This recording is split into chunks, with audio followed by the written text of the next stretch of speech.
Ludivine, si tu veux bien t'avancer pour animer la table ronde dans laquelle on va avoir Luc Abadi de l'Université de la Sorbonne, Pascal Croc, Nathalie Denoblet et Pascal Caron qui vont échanger. Si vous voulez bien vous avancer sur les chauffeuses, comme on dit. Alors peut-être qu'on va commencer par présenter ceux qui sont à l'heure. Si ça vous va, du coup on commence peut-être de mon côté. Enfin, déjà je peux en effet me présenter, ça permettra aussi de gagner un peu de temps. Donc Ludivine Alardon, moi je suis directrice chez AgroSolutions, voilà, qui travaille au niveau des études et de la recherche au sein du groupe coopératif InVivo et membre du GIS Relance Agronomique. Donc j'ai le plaisir d'avoir un beau panel d'intervenants pour réagir du coup à cette première session matinale. Donc on peut peut-être commencer par Patrick, si ça vous convient, pour vos petites présentations rapides. Ah oui, vous n'avez pas de micro. Ah. Ils sont là.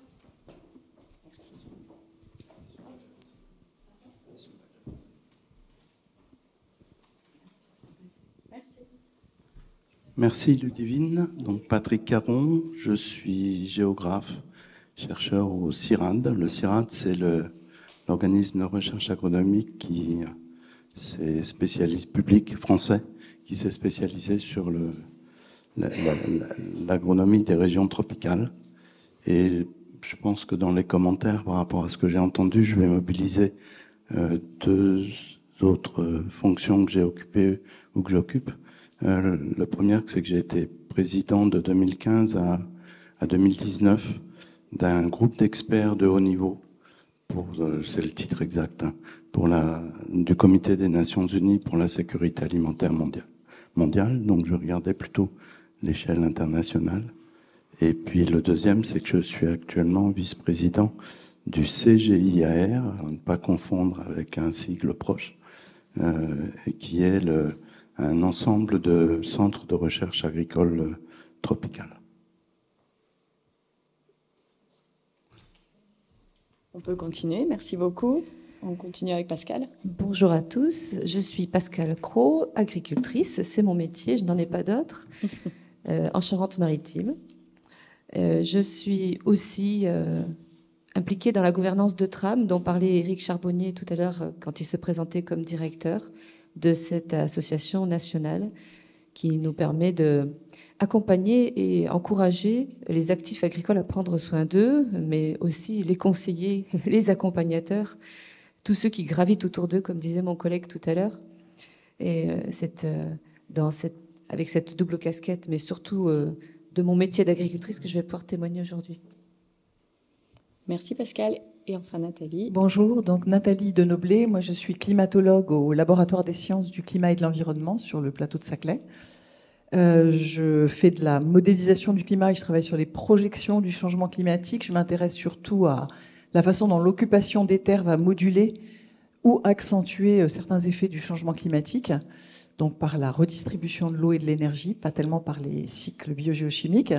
Et depuis plusieurs années, je m'intéresse surtout au développement des services climatiques, notamment pour l'agriculture, c'est-à-dire comment le climatologue peut traduire sa connaissance du climat en éléments compréhensibles, dimensionnés pour la transformation du monde agricole.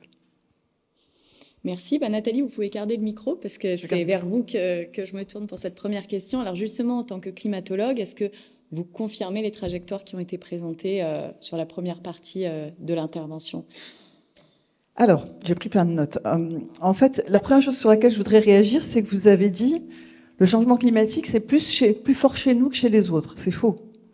D'accord ? Attention, on vous parle de moyenne mondiale de la température. Alors, il est vrai que toutes les terres émergées se réchauffent plus que les océans.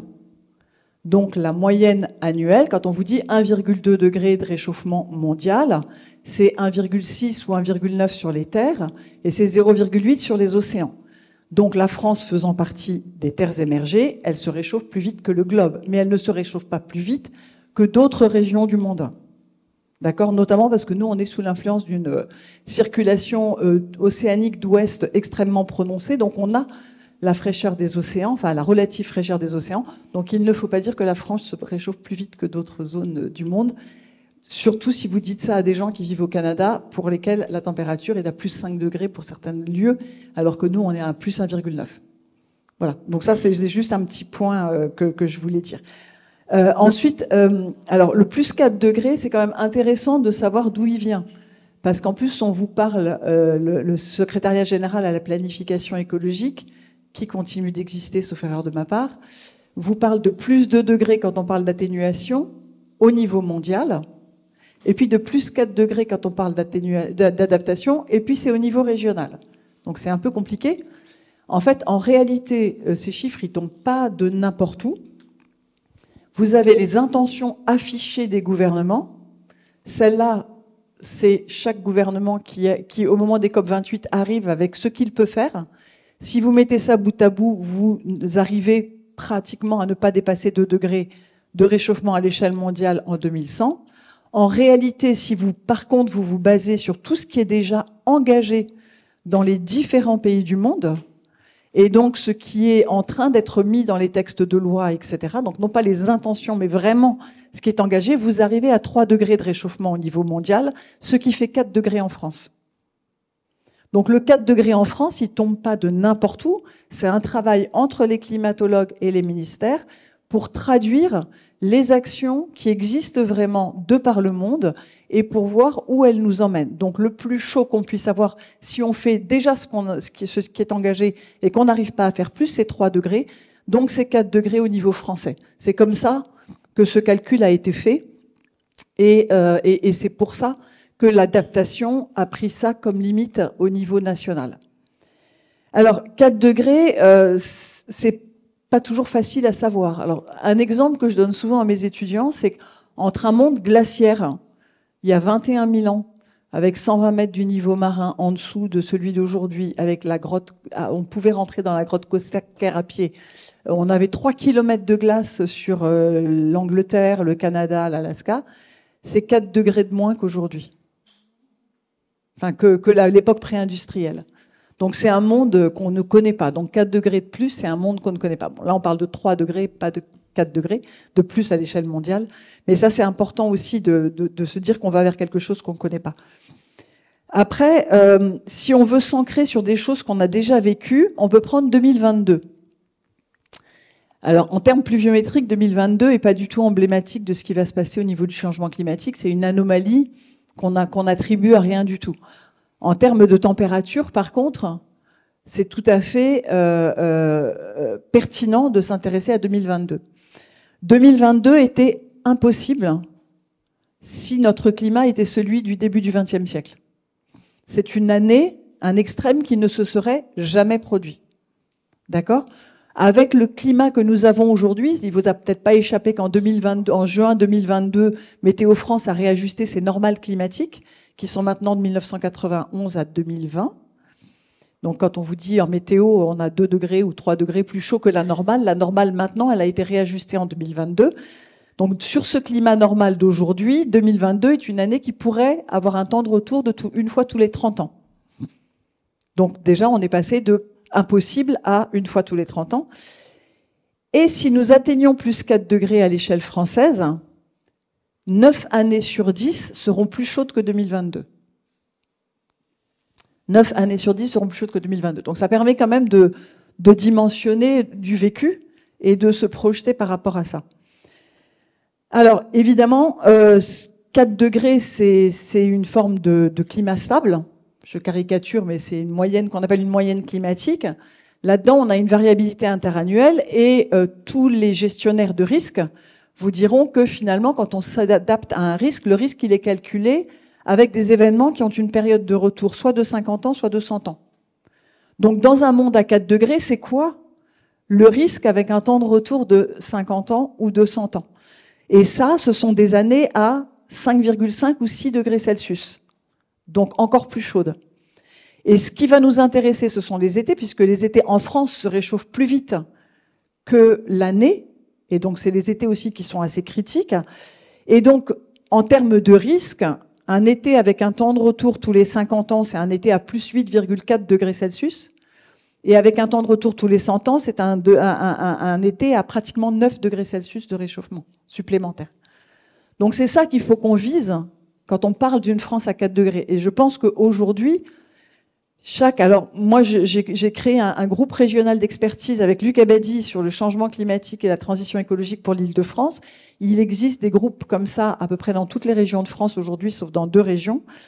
Et notre rôle, c'est aussi de traduire qu'est-ce que ça veut dire pour chacune de nos régions, une France à 4 degrés, sur ces éléments-là qui vous permettent ensuite de vous ancrer. Et puis, alors 4 degrés en température, on sait à peu près ce que ça veut dire. En pluviométrie, on ne sait pas. Et ça, c'est important aussi, hein, parce qu'en France, on est sur une zone de gradient extrêmement fort, avec une baisse de la pluviométrie évidente liée au changement climatique dans les latitudes sud, donc autour de la Méditerranée, une augmentation le plus au nord, et entre les deux, on sait qu'il y a une bande de latitude où on va basculer entre plus de pluviométrie annuelle et moins, et on ne sait pas la positionner aujourd'hui. Les climatologues ne savent pas la positionner. Donc ça, ce sont des choses, donc on a encore une très grande incertitude sur la direction de la pluviométrie annuelle. On a des certitudes sur le fait que les pluies vont être plus intenses, ça c'est sûr, qu'on va avoir donc une concentration de la pluviométrie, donc plus de périodes sèches, de périodes sans pluie, ça c'est une évidence. L'intensité et donc le travail sur l'infiltrabilité de l'eau dans les sols, c'est aussi une évidence. Ça sont des choses que l'on sait, qui sont certaines. Après, la quantité totale de pluie annuelle est quelque chose qui est plus incertain. Et le dernier point que je voulais évaluer, si je peux juste le dernier point que je voulais dire, c'est que l'évaluation du risque et l'adaptation, on n'a pas d'autre choix aujourd'hui que de faire en sorte qu'elle soit dynamique, c'est-à-dire systématiquement réactualisée. De la même manière que Météo France réajuste ses normales climatiques tous les 10 ans, donc le prochain sera en 2032, eh bien, l'adaptation doit être évaluée. Parce que tant qu'on continue d'émettre du gaz à effet de serre, le climat se réchauffe. Même si on émet beaucoup moins qu'avant, tant qu'on remplit la baignoire atmosphérique de CO2, eh bien, le climat va continuer de se réchauffer. Et donc, le climat se réchauffant, eh bien, tous les extrêmes, tous les phénomènes que l'on voit déjà depuis un peu avant 1950 continuent de se produire et vont s'aggraver. Donc, si on ne réactualise pas, si on ne rentre pas dans une vision dynamique de l'adaptation, et donc on revoit nos normes à chaque fois, et bien, ça n'est pas une bonne adaptation, ça peut nous entraîner vers de la maladaptation. Donc c'était juste le dernier point de réaction par rapport à ce que vous disiez tout à l'heure. Merci Nathalie. Et alors, voilà. Allez, vous vouliez... Non, je voulais juste réagir à la remarque de Christian tout à l'heure sur est-ce qu'il y a des zones où ça se passe bien. Alors oui, en fait, parce que quand on parle climatiquement, hein, purement climatiquement, si on fait un calcul des zones qui vont devenir cultivables dans les hautes latitudes nord, on va en avoir de plus en plus. Je parle de climatiquement parce que les sols, sont pas forcément pris en compte derrière. Mais donc, en termes de niche climatique, je dirais oui, on va avoir un certain nombre de zones qui vont devenir cultivables alors qu'elles ne le sont pas aujourd'hui. Il n'y a pas que ça derrière l'agriculture, mais bien sûr. Par contre, tout ce qui est dans les zones équatoriales, tropicales notamment, on peut par contre avoir une véritable disparition de zones qui soient cultivables, parce qu'on va se trouver face à des régions et des régimes climatiques qui ont aucun analogue sur Terre aujourd'hui, dans lesquels on ne sait pas comment se comporter, et on ne sait pas comment les écosystèmes vont évoluer dans ces régions-là. Merci Nathalie. Alors justement, vous avez Pascal à côté de vous qui est agricultrice, et vous pouvez garder le micro juste pour une dernière question, Nathalie, que j'avais à vous poser. Comment vous faites le lien avec le terrain, le concret, pour accompagner justement les agriculteurs, les agricultrices à se positionner sur certains enjeux, voire même parfois certains conflits? Alors, c'est la partie la plus difficile, en tout cas pour un climatologue. Et on a besoin d'intermédiaires, je pense. En fait, le développement des services climatiques, c'est vraiment ça, c'est d'apporter l'information pertinente. Après, ce que j'ai appris au cours des 10 années depuis que j'ai commencé à faire ça, c'est que c'est pas l'agriculteur mon interlocuteur privilégié, puisque l'agriculteur, il a besoin d'une très bonne prévision météo et saisonnière, et pas forcément d'une projection sur le plus long terme, parce qu'il n'est pas forcément responsable aussi de ce qui va lui arriver en termes de semences, de réglementation. Nous, ce qu'on fait, en fait, c'est qu'on essaye ce que j'essaye de faire moi, c'est d'abord d'avoir une lecture qui soit une compréhension de ce qui arrive, Donc au fil du temps, c'est-à-dire pourquoi est-ce que les événements qu'on vit aujourd'hui sont des événements qui sont liés au changement climatique, attribuables au changement climatique, qui vont se reproduire plus souvent. Donc on essaye de travailler sur cette lecture-là, et on essaye aussi de travailler, alors plutôt plus en passant par l'INRAE ou par Arvalis ou par Terrinovia, etc., d'arriver à se projeter dans des risques futurs, ce que je vais appeler le risque météorologique de demain, ou la combinaison des risques météorologiques de demain pour un certain nombre de cultures qui sont celles qui dominent en France. La difficulté qu'on a, c'est qu'on a très peu de données sur des cultures qui ne sont pas le blé, le riz, le maïs et le soja. Et donc on a, voilà, ici, il y a Nabil Twili qui est là-bas, avec qui on a fait un travail sur le maraîchage en Île-de-France. Et bien là, effectivement, en termes de données vraiment qui soient intéressantes pour un climatologue ou dont un climatologue peut s'emparer, on n'a pas forcément ce qu'il nous faut. Donc là, c'est vraiment l'aller-retour avec le maraîcher pour déterminer l'environnement météo qu'il connaît et à partir duquel il sait quelle combinaison de plantes il va pouvoir cultiver. Et donc ça, c'est pas un indicateur basé sur un stress physiologique pour une plante avec des seuils précis. C'est la connaissance de terrain du maraîcher et c'est cet aller-retour qui va nous permettre de définir. Le climatologue, il a une projection future. Donc moi, j'ai 1000 trajectoires du changement climatique futur avec tous les jours ce qui va se passer partout dans le monde pendant 100 ans. Mais à partir de là, voilà, je peux faire des choses, mais il faut qu'on me donne des chiffres pour me dire, il faut regarder ça, il faut regarder tel franchissement de seuil, telle combinaison à tel moment dans le cycle, sinon, je peux pas l'inventer. Voilà, je sais pas si ça répond à votre question. Alors justement, si on parle terrain, le lien est tout trouvé avec Pascal. Vous, en tant qu'agricultrice, quelles sont les conséquences que vous voyez directement au niveau de votre exploitation sur ce réchauffement climatique ? La première conséquence, c'est ce qu'on produit, ou ce qu'on ne produit pas d'ailleurs, et que ce soit en quantité ou en qualité. Et c'est important de préciser les deux éléments parce qu'on dit toujours les rendements baissent, sauf qu'on parle pas assez, à mon avis, de qualité. Et que l'on soit en circuit long ou en circuit court, c'est la même question. Et j'ai pour exemple une conversation encore récente en coopérative agricole. Nous produisons tout en bio sur la ferme. Et donc la filière bio de la coopérative réunit les producteurs tout récemment et se pose la question du pourcentage d'impureté dans les grains récoltés. Ça fait partie de la qualité, en plus que des questions de protéines et autres critères qualitatifs des acheteurs. Mais avant que de pouvoir leur vendre des graines, il faut faire du triage. Et ça fait partie de la qualité. Et la question aussi, moi je parle pas de climat, évidemment, c'est pas mon métier, mais je subis des météos, des événements météorologiques. Et cette année 2024, vous avez insisté en préambule, est vraiment particulière. Non seulement ça a été compliqué de semer à la période normale des semis, d'automne, de printemps, et d'hiver et de printemps, parce qu'il y a trois étapes, enfin il y a trois périodes dans l'année auxquelles on sème, mais c'est aussi très compliqué de récolter. Et c'est ça le lien avec la coopérative que j'évoquais à l'instant. Et encore hier soir sur le WhatsApp, avec une réponse encore ce matin, c'était il y a du sarrasin encore à récolter au 3 octobre.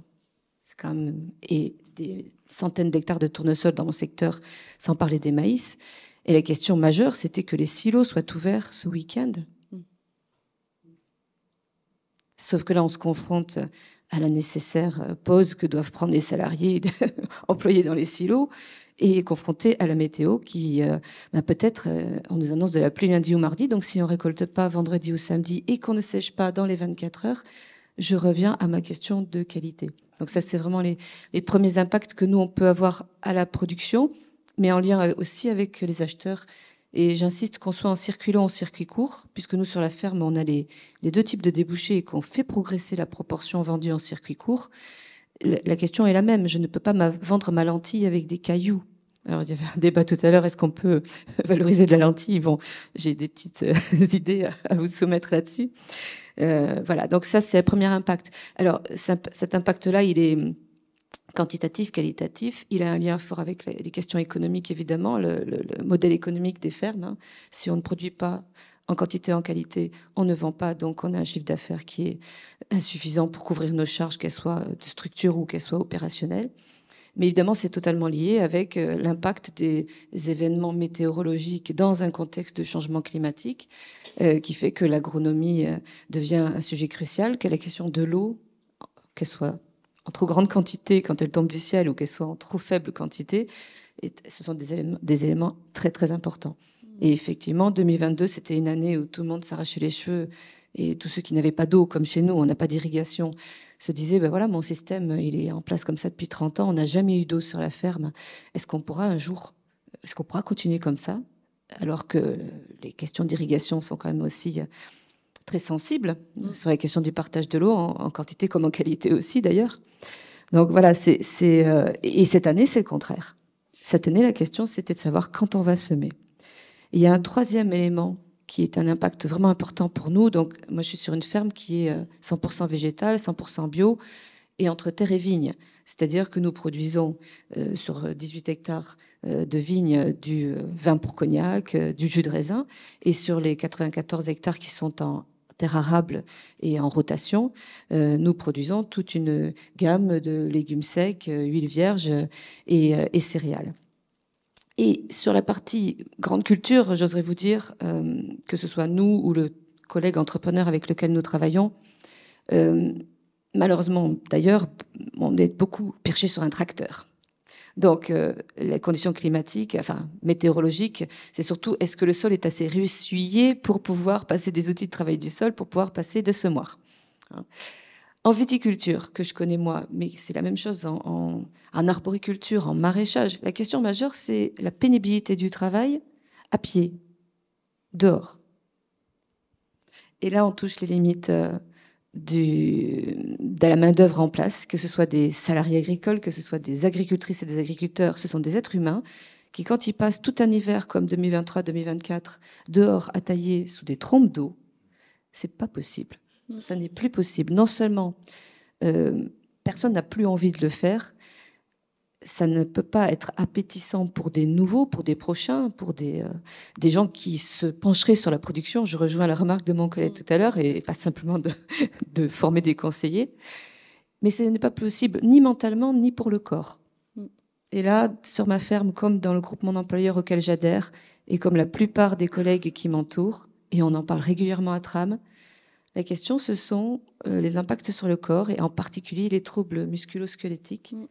Et comment, au bout de 20 ou 30 ans de carrière, quel que soit le statut que l'on a, mais il est vrai que ça concerne beaucoup plus les salariés puisqu'ils sont accompagnés et protégés par la médecine du travail, eh bien, on se retrouve face à une hécatombe de déclaration d'inaptitude, d'origine professionnelle, de plus en plus, même si ça n'est pas que ça. Et là, on se retrouve face à une impasse. Et je termine là-dessus, parce que nous avons des choix à faire entre culture annuelle et culture pérenne, que la question de la météo ou du climat, enfin du moins à 6 mois, 12 mois, ça concerne les cultures annuelles. Par contre, la question du climat, ça concerne la question des cultures pérennes. Et quand un vignoble, on l'implante pour 40 ou 50 ans, quand on le conduit bien, et qu'on ne l'use pas à lui faire trop produire, la question majeure, c'est qu'est-ce qu'on plante maintenant qui sera encore en capacité de produire et d'être vendu dans 50 ans. Merci Pascal, vous pouvez garder le micro. Alors merci parce qu'en effet, on pense réchauffement climatique, on pense conséquences beaucoup sur les rendements, c'est vrai. Donc merci pour cet éclairage complémentaire.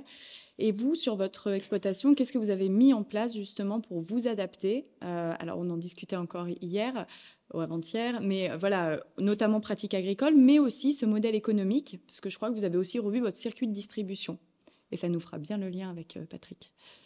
Alors, pour être tout à fait réaliste, nous n'avons absolument pas choisi de mettre en place tout ce que je vais vous décrire sur la ferme en anticipation du changement climatique. Parce qu'on a commencé il y a tellement longtemps que notre entrée, c'était surtout de produire sainement pour nourrir sainement. Ce qui nous a fait passer, nous sommes installés depuis 93 et 97, mon associé et moi-même, d'une culture conventionnelle de plus en plus raisonnable à une agriculture certifiée biologique. Depuis 2012 et 2016 sur les vignes d'abord et les terres ensuite. Donc voilà, je ne peux pas me vanter d'avoir 15 ans d'avance et d'avoir prédit tout ce qu'on est en train de se dire aujourd'hui. Absolument pas, c'était pas l'entrée. Par contre, d'évidence, nous avons eu... c'était une bonne idée de faire ce choix stratégique, de produire sainement pour nourrir sainement. C'était une bonne idée parce que nous nous retrouvons avec 15 ans d'avance, mais je ne vais pas tarder à tempérer ça sur le modèle économique, sous l'angle agronomique. C'est-à-dire que diversifier son assolement, allonger ses rotations, très concrètement passer de 2 cultures il y a 20 ou 25 ans à 10 à 12 tous les ans maintenant, c'est considérable dans la tête comme dans les sols. Et évidemment, je parle de culture annuelle à l'instant, côté culture pérenne, quand on parle de 3 ans de conversion en bio pour des vignes, autant vous dire que la vraie vie, c'est 10 ou 15 ans. Parce qu'une culture pérenne, elle ne se passe pas d'engrais minéraux, même s'il y a des engrais organiques, elle ne se passe pas de produits systémiques ou pénétrants pour se contenter de produits de contact quand on est évidemment obligé de la traiter en bio du jour au lendemain. Et 3 ans ne suffisent absolument pas. Donc voilà ce qu'on a pu conduire côté agronomique avec, j'insiste, une entrée santé. One Health, ça me parle. Avec toujours la conscience qu'il fallait préserver la santé économique, en plus que de la santé des humains dont je parlais déjà tout à l'heure. Ce qu'on a fait aussi, donc dans cette logique agronomique, bien sûr, on a des pratiques côté grande culture de couverts interculturaux qui se développent de plus en plus. On essaye d'être dans la plus grande autonomie semencière possible, parce que l'on soit en bio ou pas, mais en bio c'est encore pire. Les semences certifiées coûtent très cher.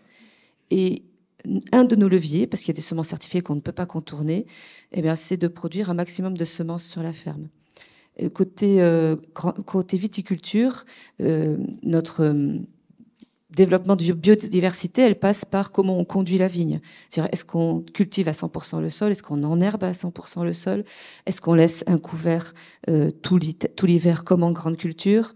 Et voilà, vous avez compris que chez nous, c'est le cas. Et par contre, pour ce qui est de cultiver le sol, on cultive une allée sur 2 et on enherbe une allée sur 2. Parce qu'en agriculture biologique, s'il vient de pleuvoir et qu'on m'annonce de la pluie dans 2 jours, je dois retraiter parce que mon produit de contact a été lessivé.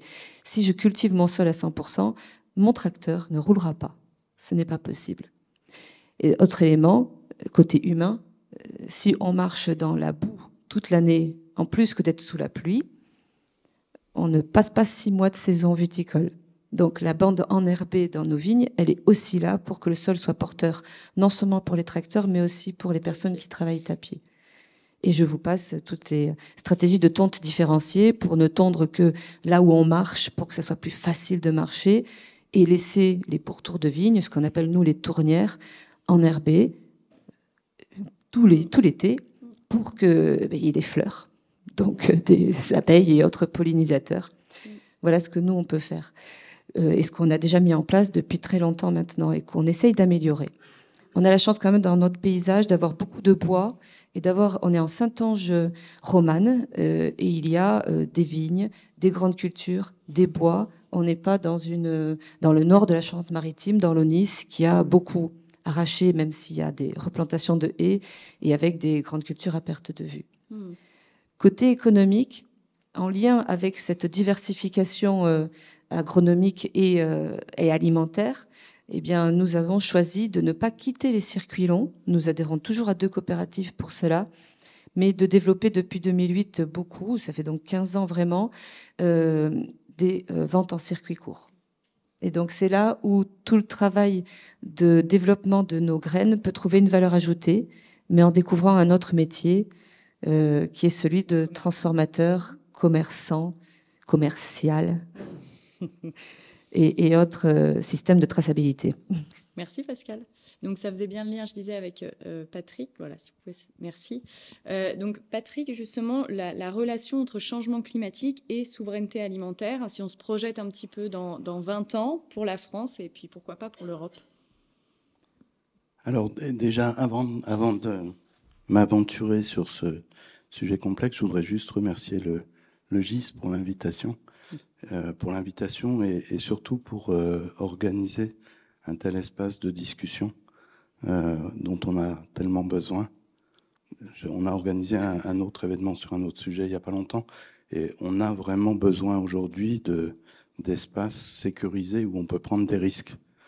C'est pas évident, mais compte tenu de la complexité des thèmes à traiter et de la polarisation des positions sur ces thèmes controversés, c'est bien d'avoir ce genre d'espace. Donc du coup, c'était aussi une mise en garde sur le fait que je vais peut-être un petit peu me lâcher, parce qu'on nous a demandé de sortir du cadre, si j'ai bien compris. C'était le jeu aujourd'hui, et qu'on m'a promis que je repartirais pas prendre mon train avec du goudron et des plumes. Donc c'était juste pour prévenir. Bon. Souveraineté, sécurité alimentaire. Je vais commencer par sécurité alimentaire, parce qu'on revient sur la notion de souveraineté alimentaire aujourd'hui, mais la première qui soit apparue dans notre langage, c'est celle de sécurité, qui a été inventée au niveau mondial en 1974, et elle mettait l'accent sur deux aspects. Approvisionner la planète, numéro 1, et maîtriser la variation des prix, numéro 2. Et c'est vrai que le premier, c'était l'angoisse du moment. Le second, c'était un objectif, faire baisser les prix, mais surtout limiter la variabilité. Je le resitue dans l'histoire. Cette définition, c'est 1974. C'est juste après le pic pétrolier, quand les prix flambent. Et c'est aussi, pour ça, c'est pour les prix, mais c'est aussi en plein milieu de la période d'explosion démographique au niveau mondial, où on va passer de 3 milliards d'habitants à 8 milliards d'habitants, de 1960 à 2010. Au passage, passer de 8 à 9, même pas peur. Voilà, on y reviendra peut-être tout à l'heure. Mais on vient de passer de 3 à 8. Là. Et en passant de 3 à 8, ça a été dit, repris dans les transparents, on a multiplié par 2,5 2,53 les kilocalories végétales produites entre 1960 et 2005, ce qui veut dire qu'en fait, malgré le doublement de la population mondiale, on a augmenté le disponible par personne. On est passé de 2500 kilocalories par jour et par personne à 3000 kilocalories par jour et par personne. Et pendant le même temps, on n'a pas diminué la faim. On est resté à 800 millions de personnes pendant toute cette période. Conséquence, c'est pas parce qu'on augmente la production qu'on diminue la faim. Et du coup, je reviens pour vous poser la question, pour nous poser la question sur le leitmotiv produire plus avec moins. Est-ce qu'on a vraiment besoin de produire plus? Est-ce qu'on a vraiment besoin de produire plus? On a augmenté le disponible, on n'a pas réduit la faim, on a entre 30 et 50% de gaspillage dans tous les pays du monde. Et une prospective qu'on avait fait entre INRA et CIRAD il y a quelque temps avait dit ce qu'on a besoin de produire va dépendre surtout de ce qu'on a dans l'assiette et de la manière dont on échange au niveau international. Donc le produire plus avec moins, première chose, il faut le questionner. Et du coup, on a aujourd'hui, dans ce contexte-là, non seulement on n'a pas réduit la faim, parce que la faim, elle est liée aujourd'hui essentiellement à des problèmes de pauvreté ou à des problèmes de conflit dans le monde, pas à des problèmes de production. Ce qui ne veut pas dire que la production ne soit pas des vraies questions en contexte de changement climatique. Je vais pas aller là-dessus, mais je suis pas en train de dire ça. Et on a surtout une augmentation de l'obésité à des niveaux absolument incroyables, qui fait que l'alimentation est le problème numéro 1 de santé publique au monde. On a des externalités environnementales comme on n'en a jamais eu, et en particulier le climat, mais aussi la biodiversité, parce que là on parle climat, mais on est dans ce que les anglo-saxons appellent un perfect storm, une crise enchâssée sur plusieurs facteurs. C'est peut-être encore plus visible dans les pays où j'ai l'habitude de travailler qu'en France, un écart inacceptable entre niveau de vie entre les populations rurales et les populations urbaines, avec une fracture qui se met en place, qui est inacceptable, génératrice de migration, de conflits. Et on a, en plus de ça, un effondrement du dogme qui prévaut depuis le début du 19e siècle, qu'on va pouvoir s'approvisionner librement sur le marché international. Ce n'est plus vrai. On l'a vu au moment des de la volatilité des prix en 2008 avec ce qu'on a appelé les émeutes de la faim qui ont généré des processus d'accaparement foncier. On l'a vu avec le Covid et on le voit avec l'Ukraine. Il y a des barrières à l'approvisionnement qui ne sont plus. Donc le dogme de libre circulation des marchandises et de la théorie des avantages comparatifs et de la théorie du bien-être, il est en train de voler en éclats aussi, compte tenu de la fragmentation géopolitique du monde.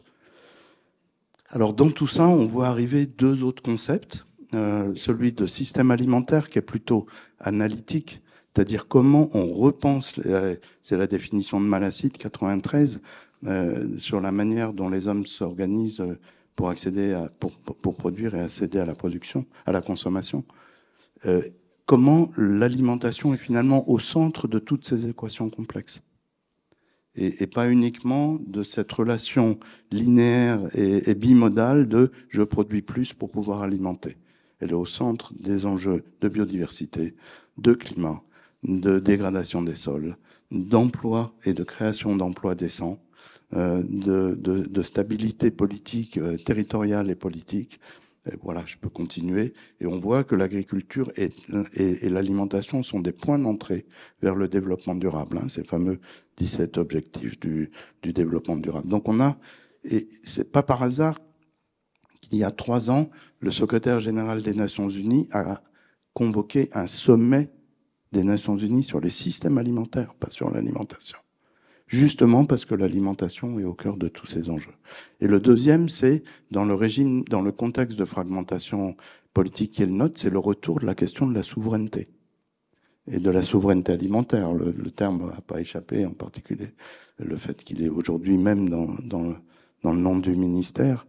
Mais au début, dans les années 90, la souveraineté, elle est née de mouvements populaires locaux, essentiellement en Amérique latine, qui rejetaient le global, la longue distance et le capitalisme. On parlait de souveraineté locale. Aujourd'hui, le terme est repris, et en particulier pour mettre en avant, et c'est ça qui est important, je crois, la capacité politique à gérer ces questions-là. Et la capacité d'un espace, qui soit local, qui soit national, à pouvoir piloter, penser stratégiquement et gérer cette question de l'alimentation au cœur des enjeux du développement durable. Alors que c'est vrai, si au vu de tout ce qu'on a dit, si on continue en tendanciel, là, si on change rien, on va dans le mur, hein, effondrement de la biodiversité, changement climatique, tout ce qui a été dit, je vais pas répéter. Donc on a besoin d'une transformation profonde. À un moment donné, avec des collègues, moi je l'avais nommé révolution arc-en-ciel de l'agriculture. Alors pourquoi ? Le monde tropical, il connaît la révolution verte. Hein. La révolution verte, c'est le doublement de la production dans les années 60, 70 pour échapper à la révolution rouge bolchevique. Il fallait produire plus pour échapper au communisme. Donc le mot révolution, il traduit bien cette modification profonde nécessaire de l'agriculture. Et arc-en-ciel, c'est pour ça qu'ils l'ont pas utilisé, c'était pas en référence au LGBT, mais mes collègues étaient surtout du continent américain, ils ne voyaient que ça, mais plutôt à la nation arc-en-ciel d'Afrique du Sud, où on a une diversité de contextes et de situations, mais il faut qu'à l'échelle globale, ça fasse un tout cohérent, et un projet national. Donc voilà, on est devant ce problème-là. Quand on fait référence à la courbe du deuil, là, je la conteste un petit peu. J'aurais envie de la contester un petit peu parce que cette transformation-là, elle demande bien évidemment de la conscience, bien évidemment le besoin d'agir, mais il y a des véritables obstacles. Et la courbe n'y fait pas référence. Des pays qui ne veulent pas, des acteurs qui ne veulent pas, qui s'opposent et qui font tout pour s'opposer. Et il faut que l'on puisse comprendre ces obstacles. On a parlé tout à l'heure de coopération internationale, par exemple. Il faut les saisir, ces obstacles, pour pouvoir les dépasser, les surmonter. C'est pas une question uniquement de conscience et d'apprentissage. Merci. Et alors, vous l'avez évoqué un petit peu quand vous avez parlé de souveraineté, du côté local. Est-ce que vous pouvez un peu préciser votre pensée sur la mondialisation des échanges versus des systèmes agroalimentaires territoriaux ? Alors, déjà, ça repose ce que vous me demandez pose aussi la question des perspectives de l'agriculture française. Oui, tout à fait. Et quand on le pense par rapport à nos ornières, à nos yeux, à nos lunettes du XXe siècle, à tout ce que je viens de dire, et pas par rapport aux enjeux. C'est-à-dire qu'on va penser, quand on va penser à l'agriculture française, on va penser immédiatement compétitivité pour pouvoir se positionner par rapport aux autres, approvisionner le marché international et pourquoi pas devenir le grenier du monde. C'est plus ça l'enjeu aujourd'hui. On n'est plus là-dessus. Il faut repenser, la notion de performance. La notion de performance, c'est par exemple la capacité de l'agriculture à créer de l'emploi décent. On ne sait pas très très bien mesurer ça. Ou à promouvoir la biodiversité. Et donc, il faut à la fois penser cela et puis échapper au fait de ces... Pourtant, l'histoire nous montre bien quand même. L'histoire, elle est peuplée d'expériences où augmenter la production et la productivité, c'est pas accompagné d'une amélioration du bien-être. Je ne vais pas citer les raisins de la colère, où il y a tout un tas de moments historiques dans l'histoire de l'humanité qui montrent ça. Et en plus de ça, elle montre que même quand il y a prospérité, cette prospérité est éphémère. Et que cette prospérité, elle est cyclique et qu'on voit un déplacement. Il n'y a pas eu besoin du changement climatique. Les Brésiliens le montrent très bien, qu'il y a des cycles économiques, même sans changement climatique, qui montrent que cette prospérité, elle est éphémère. Donc il faut qu'on repense cela et qu'on le repense en créant un pacte. On a été capable, en France, après la Deuxième Guerre mondiale, de créer un pacte entre la profession agricole et l'ensemble de la société sur un projet politique, et c'est ce même pacte qu'il faut recréer aujourd'hui, qu'on a besoin de recréer avec une équation quand même différente. À ce moment-là, et avant de revenir et finir sur local global, il y a eu un moment important à la COP à Dubaï l'année dernière, COP climat à Dubaï, la COP 28, c'est une journée alimentation avec une déclaration des Émirats qui engage, qui offre la possibilité au pays de revenir à Belém à la COP 30 avec une trajectoire de route nationale pour que l'agriculture et l'alimentation servent le changement climatique.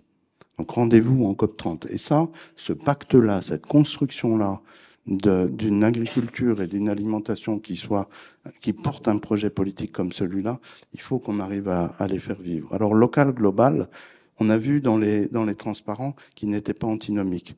Il faut aller plus loin. Il faut aller plus loin. Ils ne sont pas non seulement antinomiques, il faut tricoter. Il faut les faire se flirter l'un avec l'autre. Parce qu'on meurt de la polarisation où on aurait d'un côté les tenants du local qui rejettent la longue distance, qui rejettent le capitalisme, qui rejettent... parce que small est beautiful, on l'a dit tout à l'heure, et parce que le capitalisme est diabolique. Et de l'autre côté, les tenants d'un global ou d'un national qui regarderaient avec un peu de mépris ces petites histoires locales, avec amusement. Et en fait, c'est une erreur dramatique parce que la transformation à laquelle on fait référence, elle se fera nécessairement de conjonction, d'action au niveau local, d'innovation technique, de portage, d'action au niveau national. J'ai parlé d'impact politique. On pourrait parler là de politique de soutien, subvention. Il y a un rapport du Programme des Nations Unies pour le développement, du Programme des Nations Unies pour l'environnement et de la FAO qui montre que des 540 milliards de subventions annuelles à l'agriculture, 87% favorisent des trajectoires non durables. 87%. Cette construction de la politique des subventions, elle est dans nos mains dès lors on peut faire réaliser un pacte. Et puis, il y a aussi des actions à entreprendre au niveau international.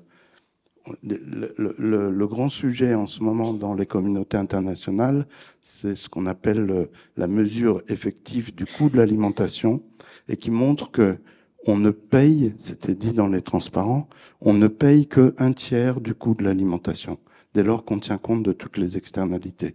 Alors on ne va pas demander à la ménagère de payer 2 fois plus ou 3 fois plus. C'est juste pas possible. C'est tout le monde dans la rue. Par contre, la manière dont on gère politiquement la différentielle entre le prix et le coût, si on est sérieux, nous amène à repenser l'Organisation mondiale du commerce. Et cette question de l'Organisation mondiale du commerce, elle peut être traitée qu'à cette échelle-là, et elle aura des impacts locaux. Donc comment on arrive à tricoter entre le local, le national et le mondial, plutôt que de les opposer dans une lutte fratricide, et y compris à même dire qu'ils ne sont pas antinomiques, il faut aller plus loin. C'est, je pense, l'enjeu essentiel du repositionnement de l'agriculture et de l'alimentation. Merci Patrick. Pascal, est-ce que... Oui, allez-y. Si je peux, vous allez me prendre pour un doux rêveur, hein, mais parce que le grand jour où on arrivera à tout transformer à toutes les échelles, c'est pas demain, il arrivera jamais. Et en fait, quand on y regarde, on a énormément d'expériences qui prennent déjà place. On a un terreau fertile, Pascal l'a montré, au niveau local. On a le ministre de la Santé mexicain qui a fait une loi de l'alimentation extrêmement progressiste par rapport aux enjeux de la santé. On a des débats qui se tiennent au niveau international. Donc l'enjeu pour nous, il est vraiment d'arriver à identifier ces expériences-là, pas forcément de les inventer ou de les prescrire, de les regarder et d'apprendre, quand il y a des blocages politiques, d'apprendre du niveau local vers le niveau national ou le niveau international ou vice-versa. C'est comme ça qu'on arrivera à tricoter. C'est pas uniquement en disant il y a qu'à Faucon. Merci beaucoup. Alors, on me dit qu'il reste 5 minutes, donc peut-être, Pascal, si vous pouvez chacun justement nous dire le message clé que vous souhaitez qu'on retienne aujourd'hui suite à la présentation qui vous a été faite ou de façon générale sur ce sujet-là. Et j'en profite quand même, Pascal, est-ce que vous avez du coup une réaction face à ce dernier sujet sur local, voilà, plus global, puisque vous... typiquement, il doit y avoir une partie de votre production qui doit partir à l'export et puis une partie qui est vraiment en vente directe locale. Comment est-ce que vous ménagez les deux ?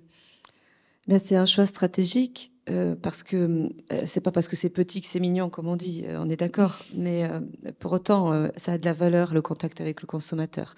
Et j'entends la notion de tricoter les différentes échelles.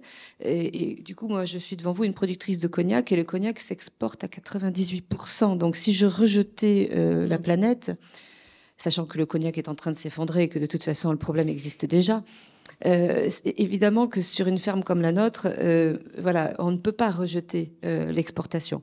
Même si je vous encourage à consommer plus d'alcool français, avec modération. Avec modération. Alors, c'est exactement nous ce qu'on a choisi de faire. C'est-à-dire que quand je dis circuit long sur la ferme qui cohabite avec circuit court, ça ne veut pas dire que tous les circuits longs doivent être à l'export aux États-Unis et en Chine. Ça veut dire que quand on est en coopération, qu'on dépasse un seul intermédiaire entre le producteur et l'acheteur, on est déjà en circuit long d'un point de vue économique et pas simplement d'un point de vue géographique. Je pense qu'il faut aussi bien clarifier de quoi on parle. Et donc, ça permet non seulement de participer à l'alimentation locale, de gens que l'on connaît, qui nous connaissent et qui savent d'où ça vient, mais aussi de participer à des échelles plus économiques, parce que quand on est en coopérative, il y a des volumes plus importants qui sont brassés, comme on dit, et donc des économies d'échelle qui peuvent se faire. Et c'est ce qui me semble qu'il faut arriver à conquérir aussi à l'échelle locale quand on est des producteurs, transformateurs, commerçants. Et c'est ce qu'on essaye de faire sur la ferme. On a une huilerie à la ferme qui nous permet de transformer nos graines oléagineuses en huile. On a des collègues pas loin de chez nous qui pourraient investir dans une huilerie, mais ils préfèrent nous confier la prestation d'huile. Donc on produit des huiles aussi pour d'autres collègues, en bio évidemment uniquement, parce qu'on ne va pas se faire certifier pour plusieurs process. A contrario, nous-mêmes, on a étudié d'investir dans une unité de triage-séchage. Ça n'était pas économiquement viable à notre échelle, avec nos 50 ou 60 tonnes produites et valorisées sur la ferme. Alors, on fait travailler un collègue qui, lui, a investi et qui fait de la prestation en plus que de sécher, trier ses propres graines. Donc, ces économies d'échelle, on peut aussi, et il faut, à mon avis, absolument les chercher, parce que sinon, la question du prix de vente de ces produits locaux, dans notre cas bio, forcément, va être inaccessible. Mais je dois quand même préciser, c'est ce que j'ai envie de retenir, c'est la notion de pacte avec la société, avec les consommateurs dont nous sommes tous aujourd'hui. Il n'est pas normal de continuer à faire croire que c'est bien de se nourrir à pas cher. Et l'injonction contradictoire qui est de dire on veut du bio, mais en ce moment, beaucoup moins de gens l'achètent, vous l'avez dit tout à l'heure, même si je ne peux pas constater ça sur notre marque de la ferme, eh bien, le pas cher de très grande qualité, ce n'est pas possible. Et ça n'est même déjà plus possible, étant donné les aléas climatiques qui font des aléas de récolte, c'est même plus possible en conventionnel. Donc, c'est encore moins possible quand on s'impose des critères de qualité et des temps de travaux beaucoup plus importants quand on est en bio. Voilà, c'est vraiment important de compter sur ce pacte et bien sûr, de façon très concrète, nous les agricultrices, les agriculteurs, les salariés à la production, nous avons besoin d'accompagnement, mais aussi de confiance, qu'on nous fasse confiance et que nous-mêmes nous fassions confiance pour, j'ose le dire, penser nos fermes avant que de les construire. C'est-à-dire penser à la place que l'on veut prendre dans l'alimentation du proche, du plus lointain, du collectif. Comment est-ce qu'on veut s'impliquer là-dedans et donc quel choix on fait pour ensuite se dire avec qui on travaille. C'est une entreprise, donc il y a des choix Ce sont des à moyen, entreprises. long terme. Exactement. Des entreprises qui ont des logiques économiques et qui ont donc des arbitrages à faire, et c'est là-dessus que je vais terminer, entre la santé des personnes qui travaillent et comment ça doit pouvoir être durable, même si on sait très bien que maintenant on fait plus le même métier pendant 40 ans. La santé des personnes qui travaillent, je disais, la santé de la planète, donc de ce que l'on mange, évidemment, mais dans un équilibre économique qui doit être incontesté, incontestable. Il n'est pas normal que nous ne soyons payés, sauf quand on a bien sûr une garantie de salaire, que quand on produit. Ce n'est pas possible. Alors qu'il y a des services que vous rendez.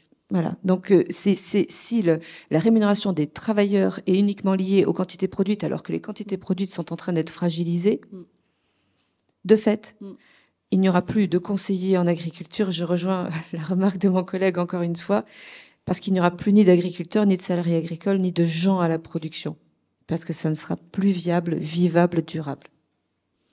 Merci Pascal. Nathalie, un message clé que vous souhaitez qu'on retienne l'auditoire, et puis pourquoi pas une recommandation pour le GIS? Alors, message clé, pas forcément, mais je voudrais bien réagir à... Il y a quand même 2 points que j'ai trouvé très importants qui ont été dits par Pascal et Patrick. J'aime bien la notion de pacte qu'a donné Pascal. Et effectivement, je pense que c'est important de travailler là-dessus et de travailler aussi la façon dont on transmet cette information. Et puis Patrick, il a quand même rappelé que le travailler ensemble, l'échange entre disciplines, d'avoir les acteurs, les chercheurs, les décideurs et l'échelle locale et globale en même temps, voilà, c'est la façon de travailler aujourd'hui. On peut plus travailler en silo, on peut plus travailler en monodisciplinaire. On est obligé de faire des allers-retours incessants entre nous pour comprendre, pour avancer.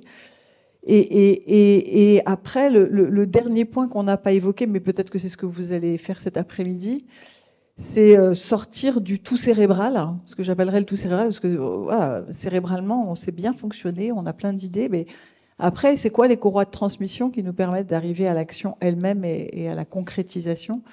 Et ça, je crois que ça manque. Alors, on voit des très beaux exemples comme ce que vous venez de nous présenter, Pascal, à l'échelle de votre ferme, mais qu'il faut complètement monter en échelle.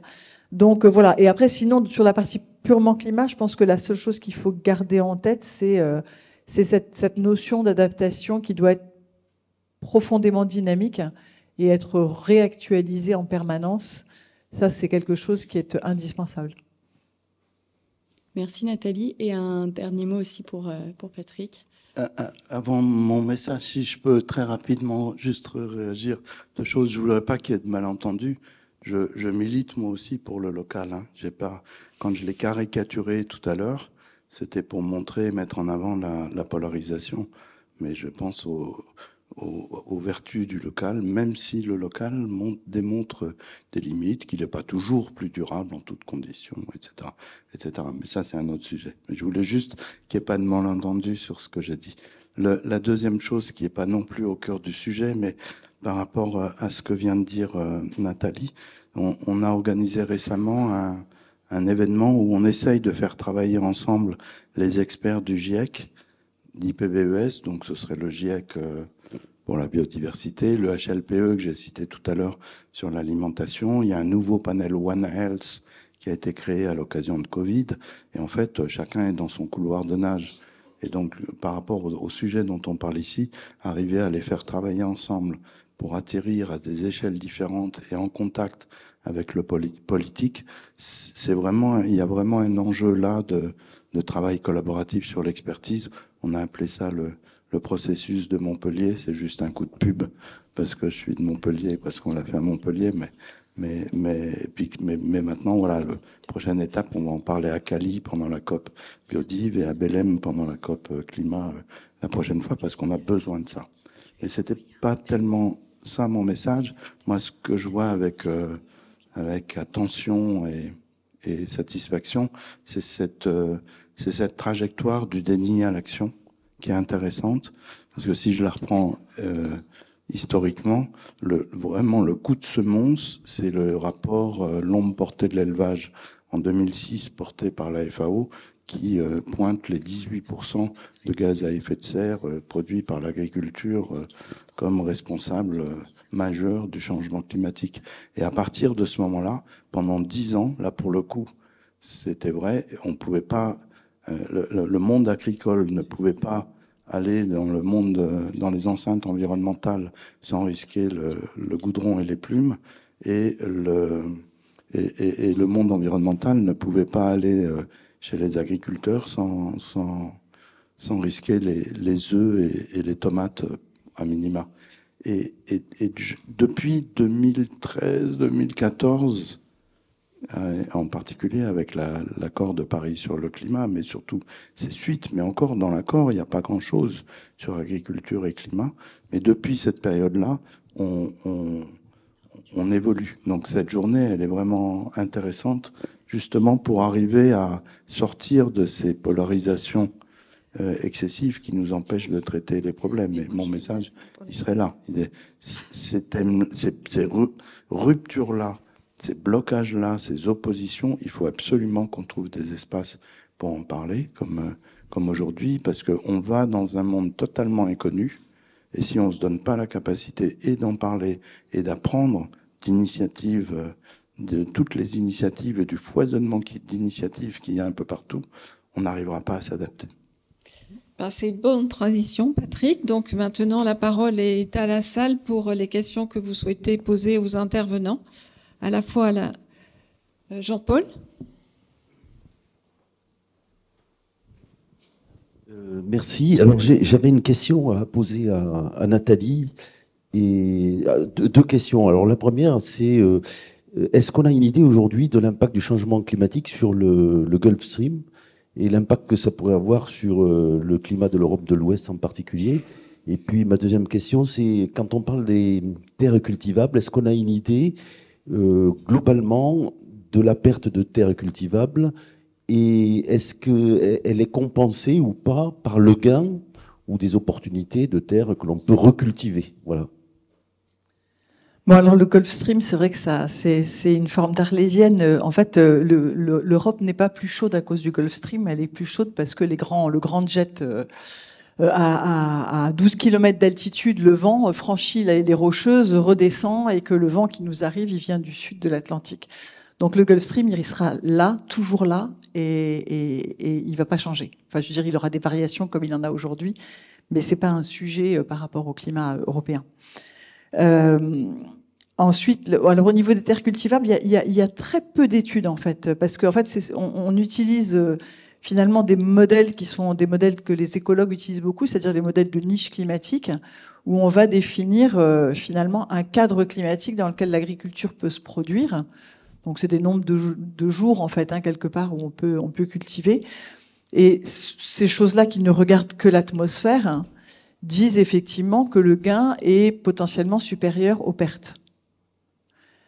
Mais tout ça, ça prend pas en compte la qualité des sols, la distance, parce que ces terres aussi sont des terres où il y a personne qui vit aujourd'hui, potentiellement.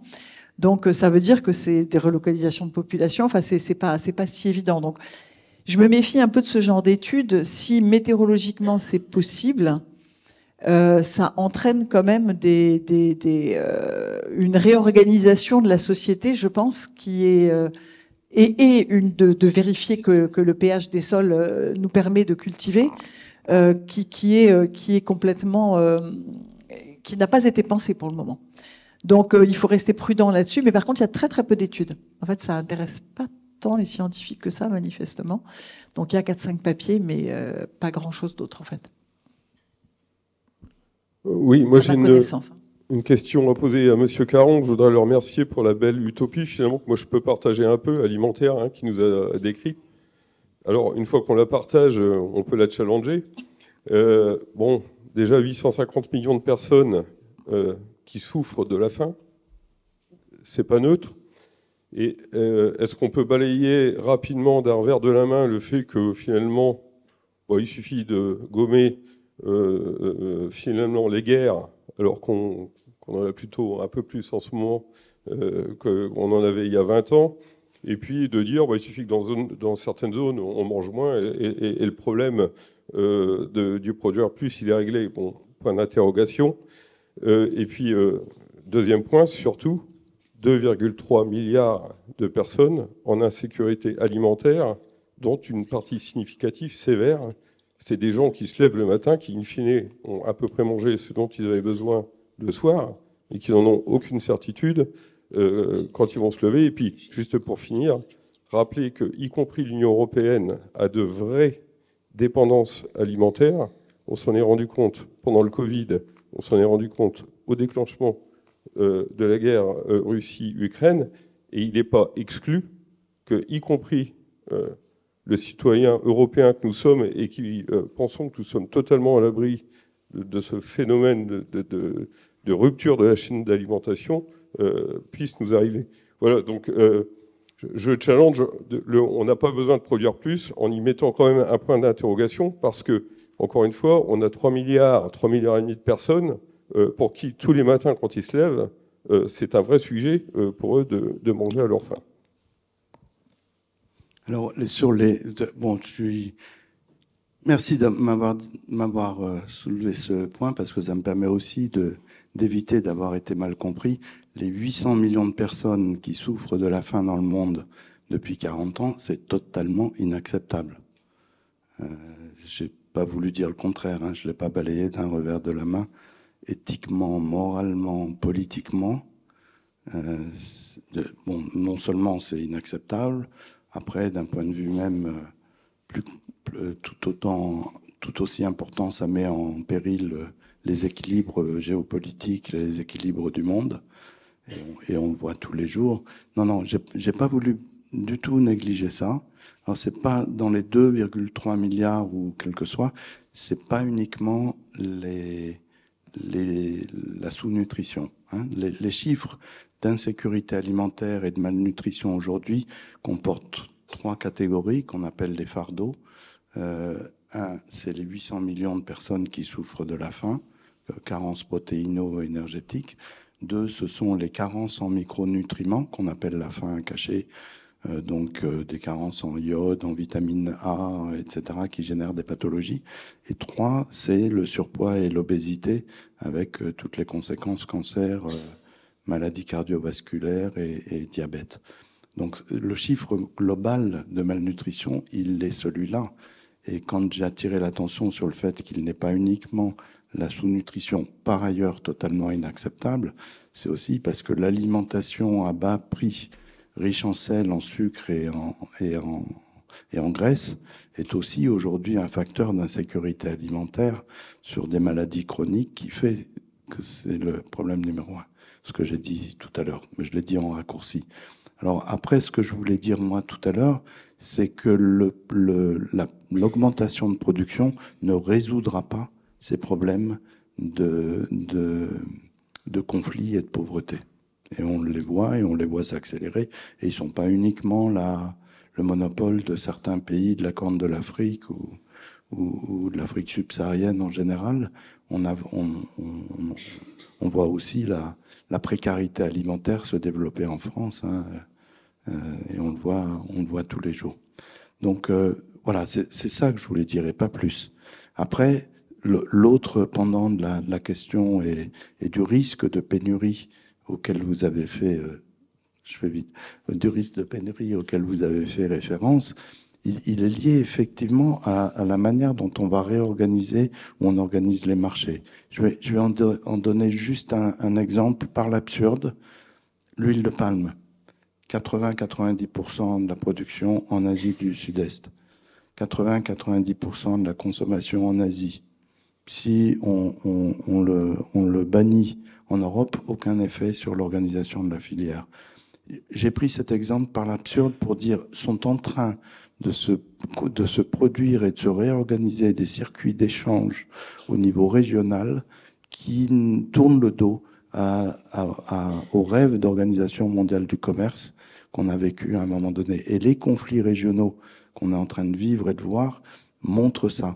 Alors, si demain, on cherche à être souverain, ou plutôt même autonome dans chacun des pays du monde, on va devoir augmenter terriblement la production au niveau global, les stockages et les pertes.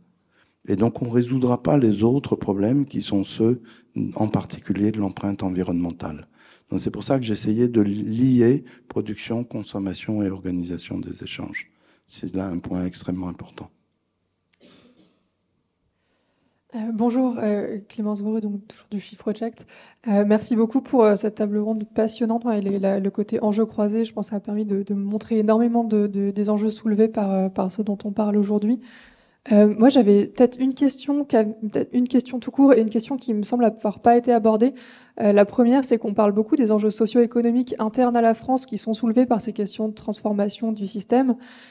Souvent, on a la question de est-ce que c'est les mêmes dans les autres pays, ce qui permettrait notamment de pouvoir argumenter au niveau de l'OMC et à des échelles plus internationales sur le fait qu'il y a des consensus et des enjeux partagés entre les différents pays qui doivent être résolus et qui peuvent être résolus de manière homogène et au niveau international. Donc je me demandais si ça, par exemple, c'est des choses qui étaient un peu documentées, dont on avait une vision et dont on est capable de les porter à ces niveaux-là. Et l'autre question qui peut-être va avec, c'est est-ce qu'il y a des enjeux de recherche?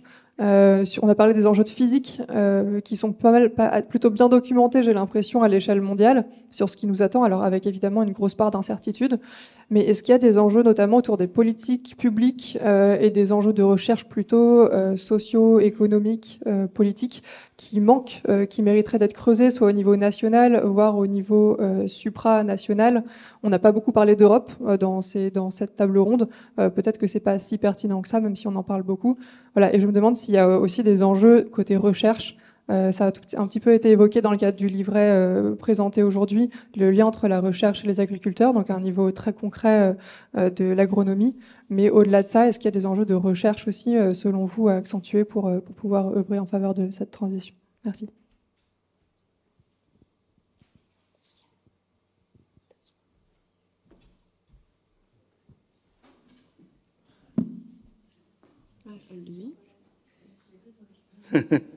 Bon, je vais pas prendre une demi-heure parce que on n'a pas.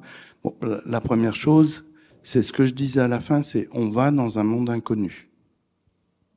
Et quand on va dans un monde inconnu, la recherche, elle est utile, pas uniquement pour apporter des solutions ou des technologies, mais tout simplement pour comprendre les trajectoires, pour voir où on va. Et je vous répondrai du coup très rapidement en disant justement une des vertus de la recherche et des besoins de la recherche là par rapport à ça, c'est d'arriver à éclairer nos doutes et de faciliter les dialogues possibles alors qu'on est tous en contexte de polarisation parce qu'on a tous des enjeux, des idées, des projets différents. Donc la recherche, elle est utile aussi pour ça là. Et je pense oui, je vais pas je l'avais pas fait juste avant, et je vais pas vous mentir, en disant une longue liste de tout ce qui est fait, il y a plein de recherches qui se font sur ça, et entre autres sur les jeux politiques des différents acteurs, sur la manière dont ils se positionnent, ce qui fait écho aussi à ce que Nathalie disait tout à l'heure, qu'on a besoin de faire travailler les différentes disciplines ensemble. J'en donne juste un exemple avec un collègue des sciences de de gestion et sciences politiques, et moi étant géographe, en 2015, on a essayé de comprendre pourquoi certains pays s'opposaient à la question climatique dans le domaine agricole. Et on avait identifié 3 cas, des pays qui voulaient pas avoir d'entrave sur le marché à l'exportation, des pays pour qui la question démographique était encore prégnante et qui pouvaient pas mettre sur la scène internationale la discussion autour des enjeux de sécurité alimentaire. À l'époque, c'était l'Inde, essentiellement. Donc les premières, c'est les pays agro-exportateurs. Et le troisième, c'était des pays du Sud qui disaient comment vous avez transformé votre agriculture et vous nous empêchez maintenant d'en faire autant. Ben dans ce cas-là, financez-nous. Donc voilà, on avait ces oppositions. Comprendre ces oppositions, ça résout pas, ça permet pas forcément d'avoir une dynamique internationale collective, mais ça permet en tout cas de poser la table des négociations. Donc oui, ça c'est extrêmement important. Et il y a plein de recherches à l'INRA, au CIRAD, dans les organisations internationales, y compris dans des think tanks. Le collègue auquel je fais référence, il est de l'IDRI, l'Institut du développement durable et des relations internationales. Donc travailler sur ces questions agriculture-climat, oui, c'est essentiel. Alors je suis désolé, je me suis emballé, j'ai oublié la deuxième partie de la question. La deuxième partie de la question, c'était dans quelle mesure est-ce qu'on arrive à bien comprendre et documenter le caractère partagé ou non des enjeux internes, socio-économiques internes aux États, typiquement les enjeux de pénibilité du travail et de l'attractivité aussi de la génération.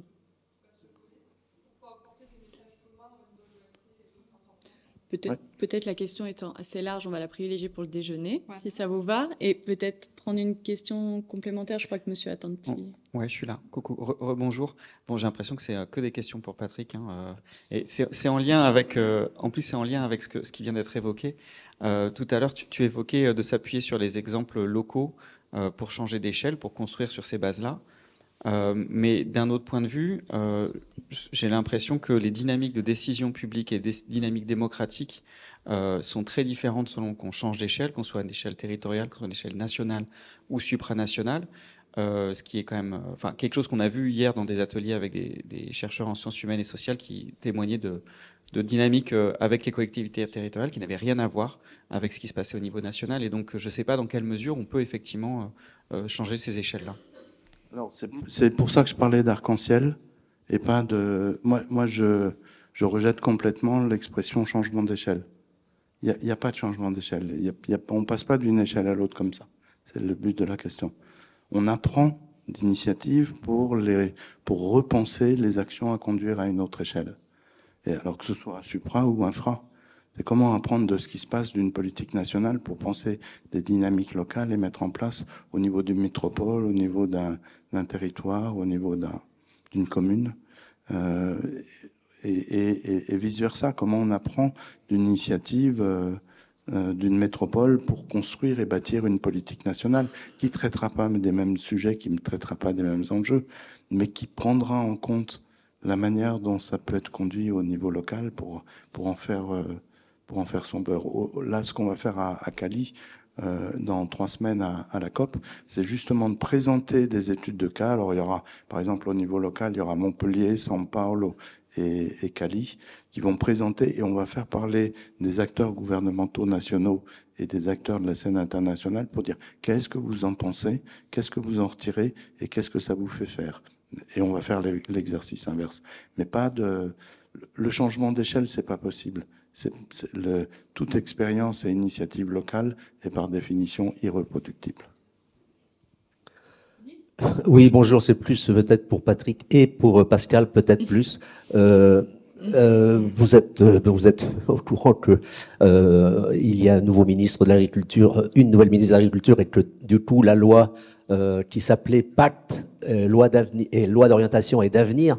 Donc, vous avez parlé de pacte, et donc cette loi normalement devrait pouvoir repartir au Parlement et rediscuter.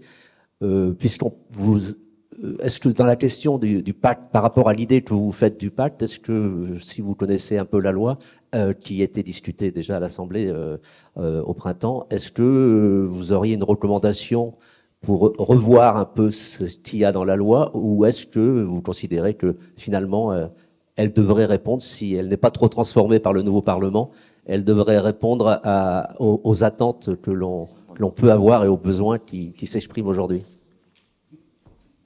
On se regardait parce que je pense qu'on est tous les deux, on souhaitait pas répondre ni l'un ni l'autre. Ouais. Je peux dire comment je vois la notion de pacte qui n'avait rien à voir avec la loi qui a été suspendue, qui va reprendre, pour laquelle je suis totalement incompétente. Donc quand on ne sait pas, on ne dit rien. Moi, je parlais plutôt, et je pense qu'on était plutôt sur cette idée-là tous les deux, de pacte avec la société, de pacte avec les citoyens, avec les consommateurs. Ça me permet de répondre quand même un peu à votre question. Dans tout cela, est-ce qu'il faut attendre qu'il y ait des lois au niveau national ou alors au niveau supranational pour changer les choses à notre niveau et à différentes échelles, sachant que quand on est consommateur, on a des choix à faire. Quand on est producteur, on a des choix à faire. Et que c'est ce que j'appelais penser sa ferme avant que de la construire. Donc, il y a forcément des freins que des lois pourront changer. Et s'investir pour faire remonter les freins, montrer ce qui est possible aussi pour rester positif, c'est très très important. Je fais partie des gens, et ça n'engage que moi, qui pensent que on ne peut pas que attendre que des lois changent les choses ou facilitent. Voilà. Agissons où nous pouvons. Si je peux compléter avec un exemple au niveau international, ou plutôt une invitation. Et justement, et je rejoins complètement Pascal, il y a ce besoin d'articuler l'innovation, le plaidoyer pour le changement et la prise en compte de cette innovation dans des textes réglementaires et législatifs, elle est importante.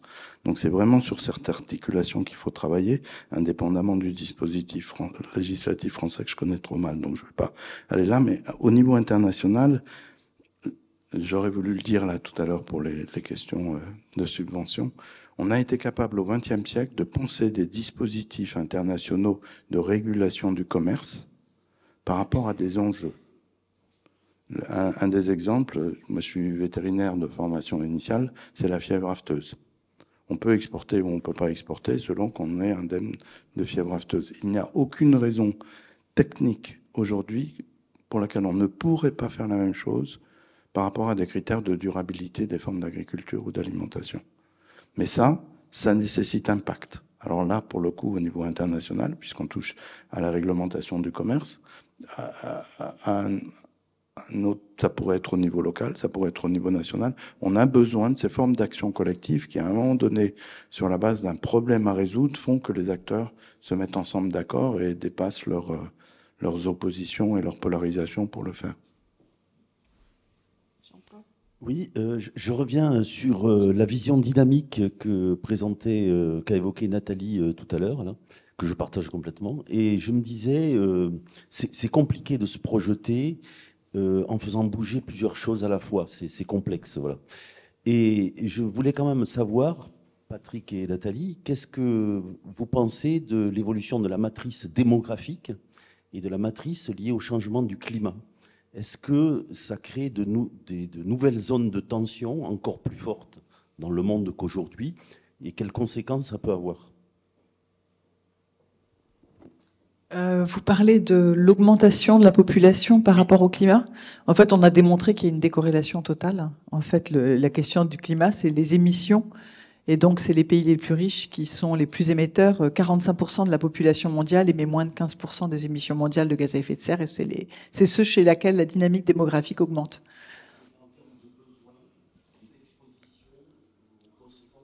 Ah, ça, c'est autre chose. Alors ça, c'est vraiment autre chose. Oui, d'accord. Donc, je pensais que vous pensiez à la responsabilité. Donc, en termes de responsabilité, donc c'est un sujet qu'on écarte. En termes de besoins et d'impact, oui. En fait, le problème, c'est qu'effectivement, les populations les plus vulnérables, mais y compris chez nous, enfin, je veux dire, y compris dans les pays tempérés, les populations les plus vulnérables sont les plus exposées. Si vous pensez dans des villes comme Paris, celui qui est capable de s'équiper d'un climatiseur, même si c'est de la maladaptation, il peut s'en sortir, mais les populations les plus vulnérables ne peuvent pas s'équiper. Et donc, vont avoir non seulement l'augmentation des températures en ville, plus la chaleur rejetée par leurs voisins, qui, eux, vont être au frais, qui vont rejeter à l'extérieur et qui vont subir en plus. Donc oui, et la démographie aujourd'hui se trouve dans les zones les plus vulnérables, c'est-à-dire les zones équatoriales et tropicales, plus toutes les zones côtières avec la remontée du niveau des mers. Si vous pensez à une île comme Madagascar, près de 30% de la population vit en dessous de l'altitude 100 mètres. Or, aujourd'hui, le niveau des mers a monté de 20 cm sur les côtes malgaches depuis 1980. Donc oui, il y a énormément de vulnérabilité aussi sur ces populations-là. Donc oui, dans ce cas-là, en termes d'exposition, la démographie est un vrai souci.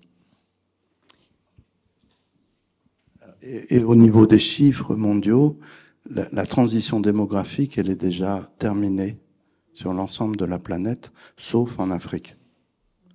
Et donc, du coup, la question de l'augmentation de démographie telle qu'on a pu la connaître au XXe siècle, avec la transformation des modes de production et de consommation, elle, c'est derrière nous.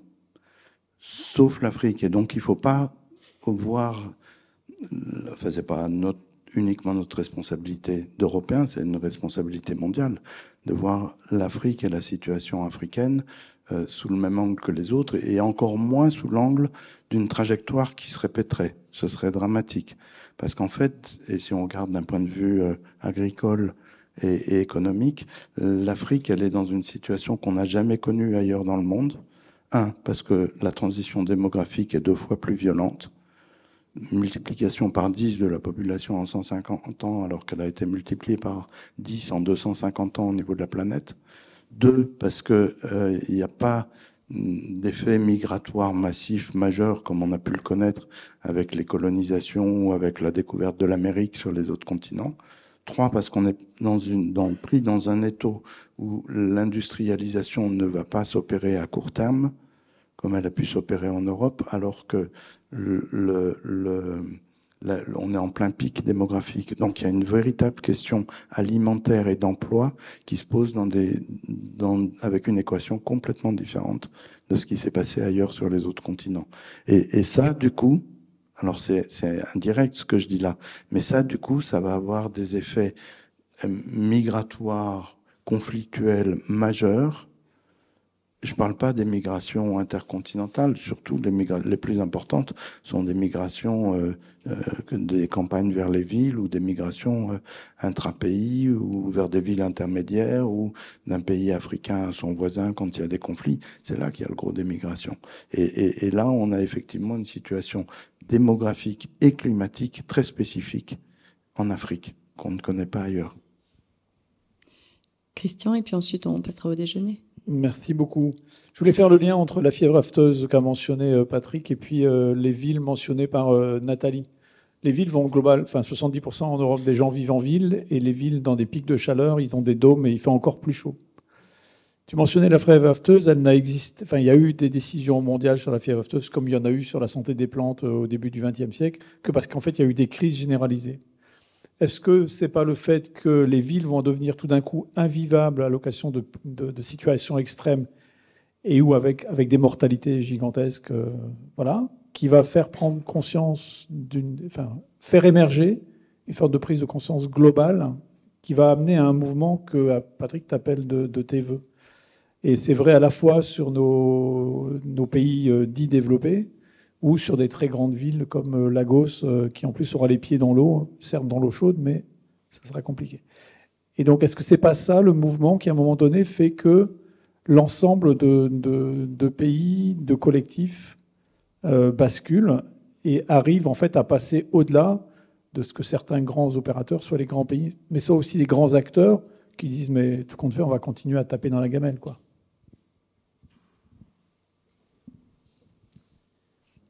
Alors, en fait, il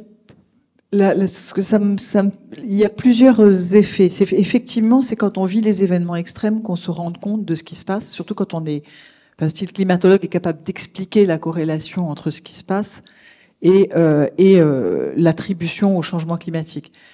Donc oui, c'est vrai. La difficulté qu'on a, je pense aujourd'hui, c'est que plus la prise de conscience et plus l'action tarde, et plus le coût de l'adaptation devient excessif et dépasse nos capacités, en fait. Et puis après, on a fait une étude cette année sur Paris à 50 degrés, est-ce que c'est possible? Et on a montré que oui, dès qu'on dépasse 2 degrés de réchauffement mondial, Paris à 50 degrés, c'est possible. Là, on parle de végétalisation des villes, mais on se retrouve avec des systèmes, de toute façon, qui ne survivront pas à ces températures-là. Donc, en fait, c'est une végétalisation qui va servir à rien, enfin, qui doit être pensée en fonction de ça. Donc, oui, je pense que tu as raison. C'est-à-dire que ce sont ces crises qui nous font prendre conscience et qui font qu'on prend le taureau par les cornes et qu'on change.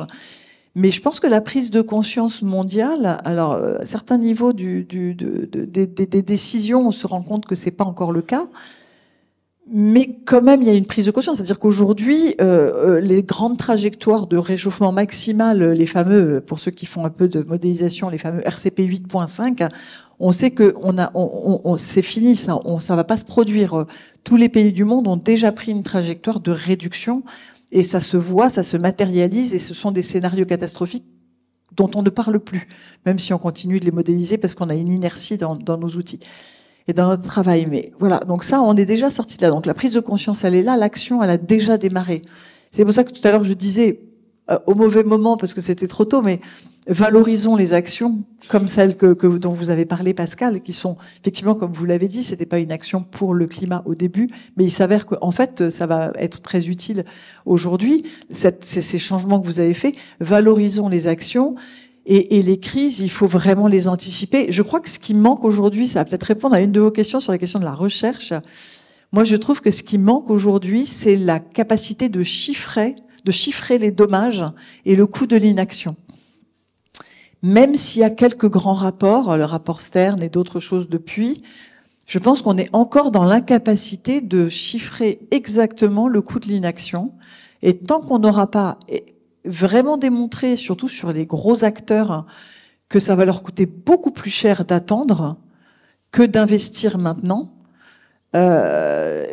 eh bien, on fera, parce qu'effectivement, le monde financier est tel qu'il est, le monde économique est comme ça.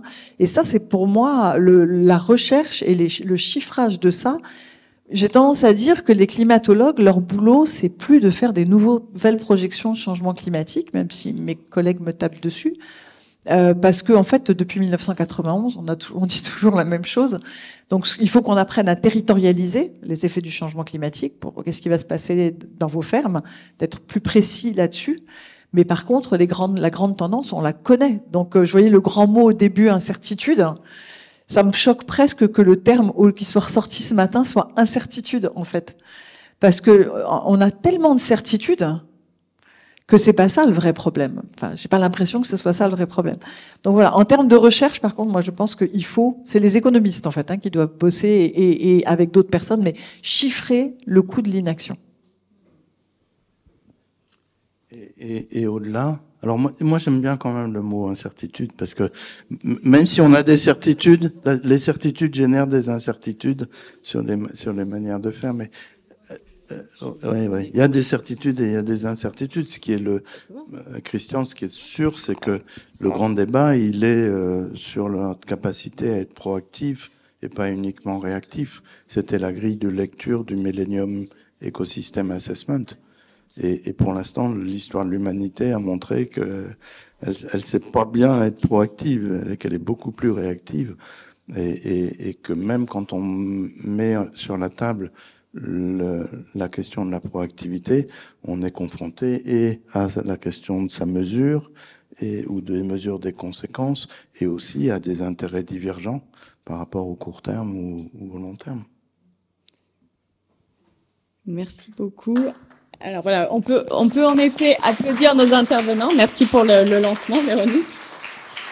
Et en profiter pour excuser Luc Abadi qui s'est tout simplement trompé de jour. Ça arrive.